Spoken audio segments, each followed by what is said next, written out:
नमस्कार आमार प्रिय बंधुरा तोमरा सबाई केमन आछो आशा करी भालो आछो और आमिओ खूब भालो आछि। प्रियंका बेंगली ब्लगे तोमादेर आरो एकबार स्वागत शुभेच्छा और भालोबासा। आज चले एलाम आरो एकटा ब्लग भिडियो निये प्रतिदिनेर मतो।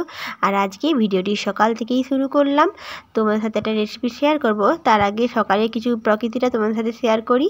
आमार एई काছে মানে আমার কাছে এই প্রকৃতিটা ভীষণ ভালো লেগেছে। আজকে দেখো সূর্যটা উঠেছে, কদিনই প্রচণ্ড বৃষ্টি হচ্ছে। এই আকাশ পরিষ্কার, এই আবার মেঘ, প্রচণ্ড বৃষ্টি হচ্ছে, কোনো সময় আবার রোদে চারদিক ঝলমল করছে। যাই হোক, এতবেলা কিন্তু আকাশটা ভীষণ পরিষ্কার আর খুব সুন্দর লাগছে। এই সূর্যের রোদটা গাছগুলো পড়ার জন্য দারুণ লাগছে দেখতে। তাই এই সুন্দর দৃশ্যটা তোমাদের সাথে তুলে ধরলাম। এবার চলো বন্ধুরা, আমি আজকে যে রেসিপিটি বানাবো তার সবজিটা তুলে নিচ্ছি। এই যে সবজি ঠিক না, শাকই বলা যায়। এটা দেখো, যে পুঁই শাক। আজকে কিন্তু পুঁই শাকের একটা রেসিপি বানাবো। সেই জন্য এই যে কয়েকটা শুধুমাত্র ডগটাই কিন্তু ভেঙে নিচ্ছি, নরম নরম ডগ। এই যে ডগ নিয়েই কিন্তু আজকে রেসিপি বানাবো। আরও কিছুটা গাছ রয়েছে, সেখান থেকে আরও কিছু শাক তুলে নিই। এখানে সূর্যের আলোটা পড়ায় খুব সুন্দর লাগছে শাকটা। যাই হোক, কয়েকটা আমি শাক তুলে নিয়েছি। এই যে দেখো, এতগুলো শাক তুলে নিয়েছি। এগুলো শুধু কিন্তু ডগ ডগ দেখেই নিয়েছি। তো দেখো বন্ধুরা, রেসিপি কিন্তু শুরু করে দিয়েছি।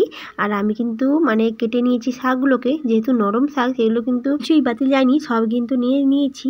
আর শাকগুলোকে কিন্তু কেটে ধুয়েও নিয়েছি। এবার তোমাদের সাথে মশলাটা শেয়ার করি। এই যে এখানে নিয়েছি সর্ষেটা একটু বেশি করে নিয়েছি, যেহেতু শাকটা বেশি করে রয়েছে। এছাড়া একটু ঝালের পরিমাণ জন্য শুকনো লঙ্কা 3টা নিয়েছি।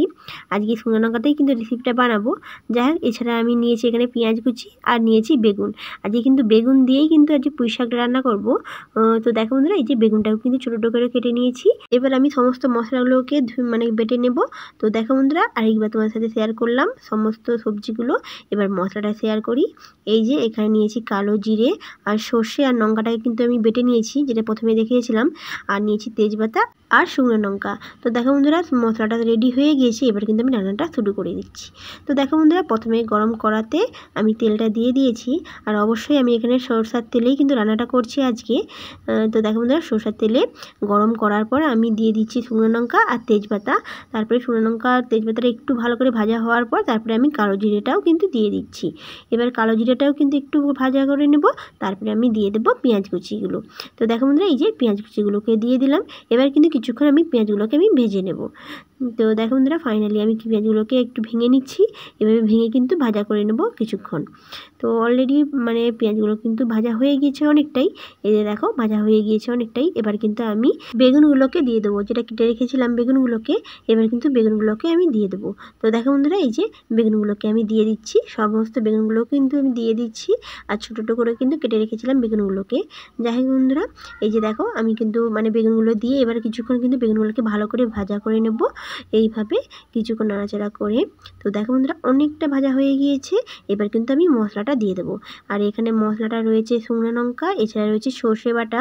আর সর্ষেটা একটু বেশি করেই দিয়েছি, কারণ সবজিটা কিন্তু যেহেতু বেশি রয়েছে শাকটা, সেই জন্য মশলাটাও কিন্তু সেই রকম পরিমাণ মতো দিয়েছি। এবারে আমি মশলাটার সঙ্গে সবজিটা কিছুক্ষণ ভালো করে নেড়ে চেড়ে নেবো। আর একটু মশলাটাকে ভেজে নেবো হালকা করে। তো তোমরা তো জানো আমি একটু মশলাটাকে বেশিরভাগই ভাজি, সেই জন্য আমি কিন্তু এখানে কিন্তু মশলাটাকে হালকা করে ভেজে নেব। আর দেখো, এবার কিন্তু আমি দিয়ে দিচ্ছি হলুদ জল, অর্থাৎ হলুদের উপরে একটু করে জল দিয়ে তারপরে কিন্তু মশলাটাকে ভালোভাবে মিশিয়ে নেব। তো দেখো বন্ধুরা, ফাইনালি হয়ে গিয়েছে আমার মশলাটা সুন্দরভাবে। এবার কিন্তু আমি এইভাবে কিছুক্ষণ নাড়াচাড়া করে মশলাটা কিন্তু আরও কিছুক্ষণ এভাবে কষিয়ে নেব সুন্দরভাবে। তো সবজির মধ্যে আর দেখো, অলরেডি আমার কষানো হয়ে গিয়েছে মশলাটা। এবার কিন্তু আমি দিয়ে দেবো পুঁই শাক, কেটে রাখা পুঁই শাকটা আমি এখানে কিন্তু দিয়ে দিচ্ছি। তো দেখো বন্ধুরা, আর আমি এখানে জল দেব না, কারণ পুঁই শাক যেহেতু নরম প্রচুর, সেই জন্য জল এমনিতে বেরিয়ে যাবে, সেই জন্য কিন্তু আমি জল দেব না। সেই জন্য আমি কিন্তু মশলাটা শুকনোভাবেই করেছি, জল কোনো দেইনি। তো দেখো বন্ধুরা, এই যে শাকটা দিয়ে এবার কিছুক্ষণ নাড়াচাড়া করে নিচ্ছি। আর এখানে তোমরা অনেকে পুঁই শাকের জলটাও ফেলে দাও, এক্ষেত্রে কিন্তু তোমরা ফেলে দিতেও পারো, কোনো অসুবিধা নেই। যাই হোক, আমি কিন্তু পুঁই শাকের জল না ফেলে দিয়ে পুঁই শাকের রেসিপিটি রান্না করছি। তো দেখো বন্ধুরা, পরিমাণ মতো নুনটা দিয়ে আবার কিছুক্ষণ নাড়াচাড়া করে এবার কিন্তু আমি আমি কিছুক্ষণ চাপা দিয়ে দেবো। দেখো চাপাটা তুলে নিয়েছি, আর দেখো জলটা কিন্তু এমনিতেই বেরিয়ে গিয়েছে। আর দেখো পুঁই শাকগুলোও কিন্তু খুব সুন্দরভাবে সেদ্ধ হয়ে গিয়েছে এভাবে কিছুক্ষণ ঢাকনা দেওয়ার জন্য। তো দেখো বন্ধুরা, এই যে সুন্দর কিন্তু রেসিপিটি কমপ্লিট। আর এখানে কিন্তু সিদ্ধ করার জন্য কোনো রকম আমি জল দিইনি, শুধুমাত্র মানে পুঁই শাকের যে জলটা বেরোয় সেইটা দিয়েই কিন্তু মানে রেসিপিটা কমপ্লিট করেছি, সুন্দরভাবে সেদ্ধ করে নিয়েছি। আর দেখো রেসিপিটা কিন্তু তুলেও নিয়েছি।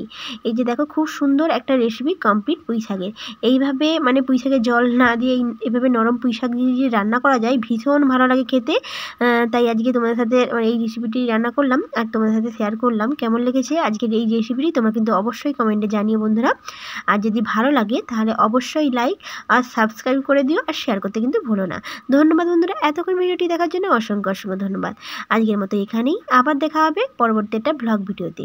ততক্ষণ আপনারা সুস্থ থাকবেন, সুন্দর থাকবেন, খুব ভালো থাকবেন। অসংখ্য অসংখ্য ধন্যবাদ ভিডিওটি দেখার জন্য, অসংখ্য ধন্যবাদ।